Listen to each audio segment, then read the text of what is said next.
les occasions de célébrer les événements heureux, positifs, se font de plus en plus rares. Aussi est-ce avec un réel sentiment de joie et de fierté que nous accueillons cet anniversaire des 25 ans de l'indépendance de l'Arménie et que nous remercions le Conseil général, sa présidente, Madame Valérie Pécresse, régionale, et sa présidente, Madame Valérie Pécresse, son vice-président, Monsieur Patrick Karam, qui était déjà d'ailleurs parmi nous le 9 avril dernier à une manifestation de soutien au Haut-Karabakh. Merci à tous deux de l'avoir spontanément proposé et organisé.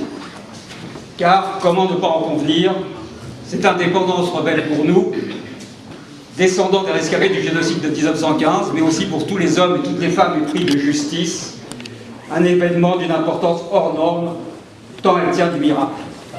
Qu'on se rassure, je ne ferai pas ici l'historique de ces circonstances improbables qui ont finalement permis à cette nation martyre de renaître de ses cendres. Mais c'est un fait, l'Arménie existe, elle dispose de frontières reconnues, elle siège aux Nations Unies et a fêté fièrement son quart de siècle, le 21 septembre dernier, une gageure quand on sait d'où elle vient et dans quel contexte elle évolue.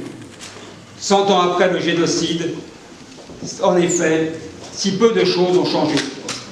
Les forces qui avaient concouru à la disparition du peuple arménien conspirent toujours à sa perte.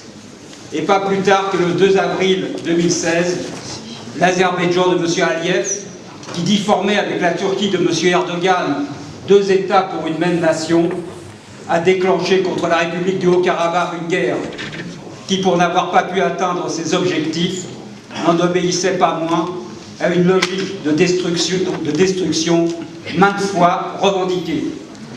Aussi, face à la pérennisation de ces dangers, cet État arménien n'en est-il que plus méritant d'exister et justifie-t-il d'autant plus les raisons d'être viscéralement attaché à sa sécurité, à sa vie. Et c'est cette vie que nous voulons aujourd'hui célébrer.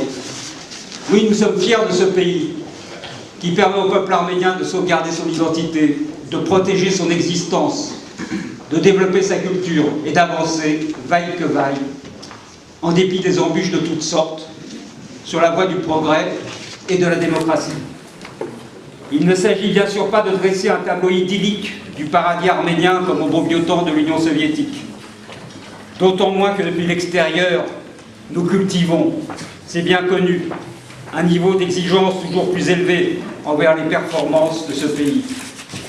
Mais il s'agit de prendre la juste mesure de ce que représente sa réalité politique, non seulement à l'échelle de l'histoire, mais également en matière d'enjeux civilisationnels, je le dis sans fausse pudeur, dans un environnement en proie aux délires djihadistes, aux nostalgies ottomanistes et aux dérives autoritaires de toutes sortes.